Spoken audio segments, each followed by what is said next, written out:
नमस्कार, मैं डॉक्टर रजनी मीना। आज की कक्षा बीए पार्ट फर्स्ट ईयर और एमए प्रीवियस की पॉलिटिकल साइंस के विद्यार्थियों के लिए आयोजित की गई है और आज हमारे अध्ययन का विषय है गांधी जी के अनुसार सत्य और अहिंसा। गांधी जी सत्य को अपने दर्शन का केंद्रीय तत्व मानते थे। गांधी जी ने सत्य के दो स्तरों को स्पष्ट किया, पहला निरपेक्ष सत्य और दूसरा सापेक्ष सत्य। गांधी जी के अनुसार निरपेक्ष सत्य का अर्थ है वह जो वास्तव में है या जिसकी सत्ता है। उनका मत है कि ब्रह्म के अतिरिक्त अन्य समस्त तत्व नश्वर हैं, इसलिए उनकी सत्ता वास्तविक नहीं है। अतः ब्रह्म या ईश्वर को ही निरपेक्ष सत्य के रूप में समझा जा सकता है। गांधी जी के अनुसार निरपेक्ष सत्य सर्वव्यापक, सर्वशक्तिमान और शाश्वत होता है। इस निरपेक्ष सत्य को गांधी जी ने इतना महत्वपूर्ण माना कि ईश्वर ही सत्य है की अपेक्षा उन्होंने सत्य ही ईश्वर है कहना अधिक उपयुक्त समझा। उन्होंने कहा कि ईश्वर के असंख्य नामों में से यदि एक नाम का चयन किया जाए तो वह सत्य ही होगा। अतः वस्तुतः सत्य ही ईश्वर है। उनके अनुसार सत्य ही वह तत्व है जिससे अन्य सभी तत्व निर्मित हुए हैं। इस प्रकार सत्य स्वयं अपनी शक्ति के कारण अस्तित्व में है। वह किसी अन्य तत्व व शक्ति के समर्थन पर निर्भर नहीं है, अपितु स्वयं समस्त अस्तित्ववान तत्वों का मूल आधार है। केवल सत्य ही शाश्वत है और अन्य समस्त तत्व भंगुर हैं। इस प्रकार गांधी जी ने सत्य की शाश्वतता और आध्यात्मिकता से निष्कर्ष के रूप में कह सकते हैं कि निरपेक्ष सत्य पर चलना बहुत कठिन है। इसलिए गांधी जी ने सापेक्ष सत्य के बारे में भी अपने विचार प्रकट किए। गांधी जी के मत में व्यक्ति निरपेक्ष सत्य की ओर बढ़ने के लिए सापेक्ष सत्य को माध्यम बना सकता है। उन्होंने सापेक्ष सत्य को अंतरात्मा की आवाज़ के रूप में देखा अथवा किसी समय विशेष में किसी विशेष परिस्थिति के विषय में निर्मल हृदय से सोची हुई बात के रूप में उन्होंने सापेक्ष सत्य को परिभाषित किया।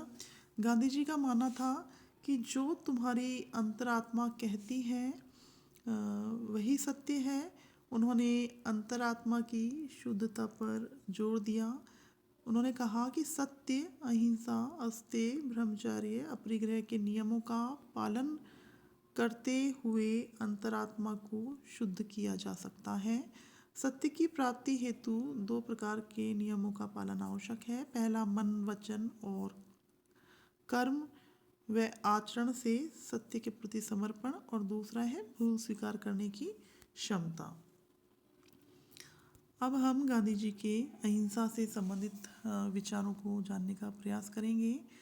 गांधी जी ने माना कि प्रत्येक व्यक्ति में ईश्वर का वास होता है, इसलिए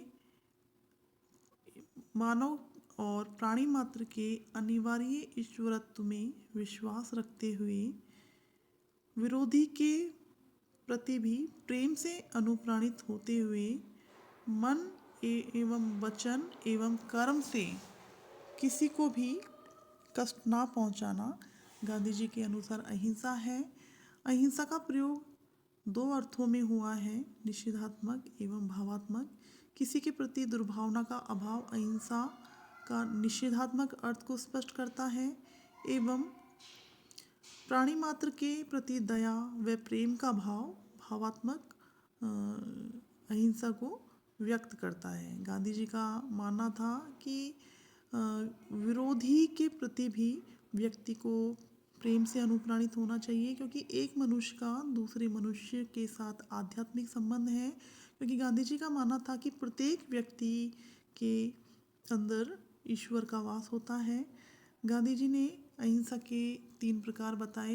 पहला जागृत अहिंसा, दूसरा औचित्यपूर्ण अहिंसा और तीसरा कायरों की अहिंसा। जागृत अहिंसा को गांधी जी सर्वश्रेष्ठ रूप में मानते थे। जागृत अहिंसा को गांधी जी बहादुरों की अहिंसा भी कहते थे। गांधी जी के अनुसार सर्वोच्च अहिंसा का पालन बहादुर व्यक्तियों द्वारा ही किया जा सकता है। बहादुरों की अहिंसा लाचारी या विवशता के कारण नहीं है, अहिंसा के प्रति नैतिक आस्था के कारण अपनाई जाती है। इस श्रेणी की अहिंसा सर्वाधिक प्रभावशाली शक्ति है और यह उसके अनुयायी में किसी भी विपरीत परिस्थिति का सामना करने की असीम सामर्थ्य उत्पन्न कर देती है।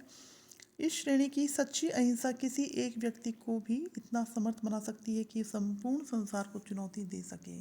अर्थात गांधी जी का मानना था कि जो बहादुरों की अहिंसा या जागृत अहिंसा है, इसके अंतर्गत व्यक्ति के द्वारा विरोधी का विरोध करने की क्षमता होती है, किंतु वह फिर भी विरोधी से प्रेम करता है और वो नैतिक बल के आधार पर विरोधी का हृदय परिवर्तन करने का प्रयास करता है। गांधी जी जागृत अहिंसा को ही सर्वश्रेष्ठ अहिंसा के रूप में देखते थे और इस श्रेणी की सच्ची अहिंसा किसी एक व्यक्ति को भी इतना समर्थ बना सकती है कि वह संपूर्ण संसार को चुनौती दे सकने की स्थिति में हो जाता है।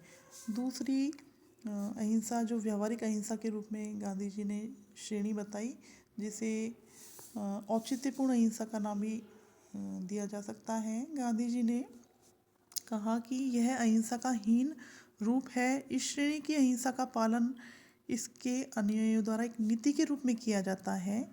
यह एक ऐसी अहिंसा है जिसे व्यावहारिक अहिंसा या सुविधा के सिद्धांत पर आधारित अहिंसा माना जा सकता है। इसे एक कमजोर व्यक्ति की अहिंसा कहा जा सकता है। इसी श्रेणी की अहिंसा को निष्क्रिय प्रतिरोध का नाम भी दिया जा सकता है। इस श्रेणी की अहिंसा में कोई व्यक्ति हिंसा नहीं करते समय नैतिक आस्था से नहीं अपितु अपनी अशक्तता के कारण प्रेरित होता है। अतः ऐसे व्यक्ति जब कभी सुविधाजनक समझे तो हिंसा को अपना सकता है।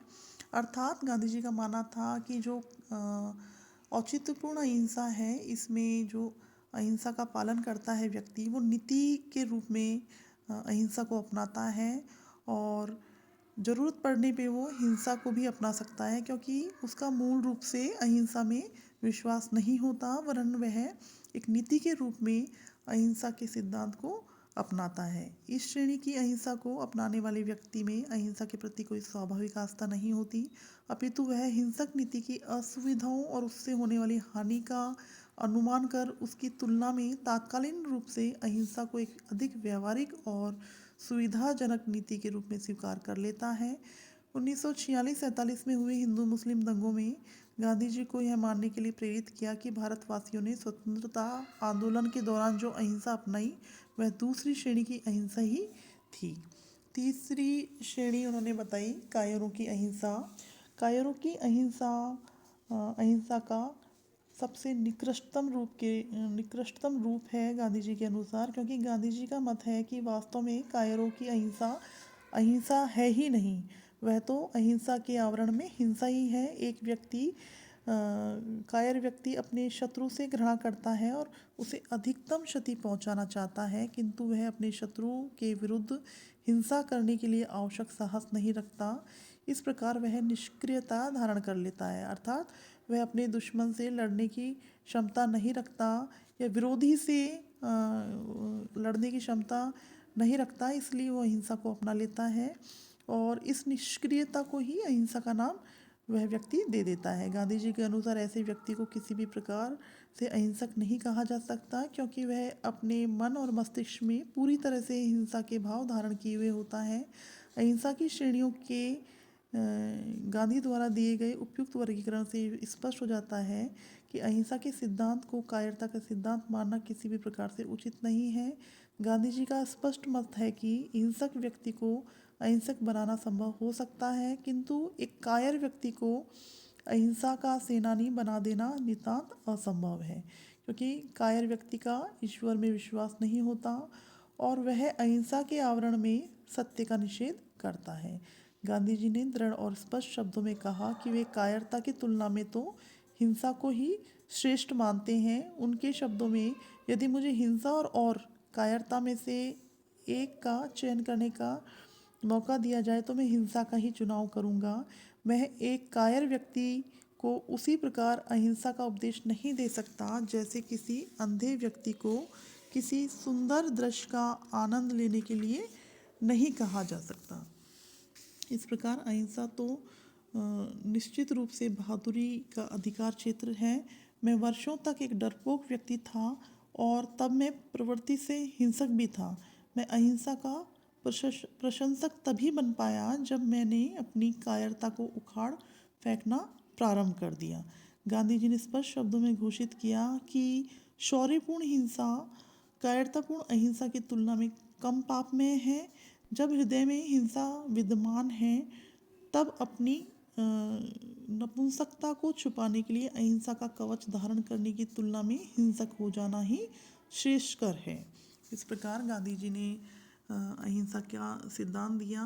गांधी जी से पूर्व भी अहिंसा के बारे में भारतीय दर्शन में बहुत से सिद्धांत दिए गए। हमने देखा कि जैन धर्म में भी अहिंसा का सिद्धांत अपनाया गया, किंतु गांधी जी को अहिंसा का पुजारी क्यों कहा जाता है? गांधी जी का जो अहिंसा का सिद्धांत था वह अत्यंत व्यापक दृष्टिकोण पर आधारित था, क्योंकि गांधी जी ने अपने अहिंसा के सिद्धांत में मन, वचन और कर्म से किसी को कष्ट ना देने की बात कही और साथ ही विरोधी के प्रति भी प्रेम की भावना से संचालित होने का ही प्रोत्साहन किया। उनका मत था कि जो विरोधी है उसके प्रति भी प्रेम से ही अनुप्राणित व्यवहार होना चाहिए। और गांधी जी ने अहिंसा के सिद्धांत के अंतर्गत बताया कि जो विरोधी है उसका जो मन है उसे जीतने का प्रयास मनुष्य को करना चाहिए और अपने नैतिक बल के आधार पर उसके जो हृदय परिवर्तन की संभावना है उसको प्रेम में बदलने का प्रयास करना चाहिए। इस प्रकार गांधी जी की अहिंसा का जो सिद्धांत था वह एक हिंसा ना करना स्थूल प्रक्रिया मात्र नहीं था, वरन यह विरोधी से भी प्रेम की बात कहता है कि विरोधी के प्रति भी प्रेम से अनुप्राणित होना चाहिए और अपने नैतिक बल और आत्मबल के आधार पर विरोधी के हृदय परिवर्तन करने की बात इस अहिंसा के सिद्धांत के अंतर्गत समाविष्ट किया गया है। आज की कक्षा यहीं तक। धन्यवाद।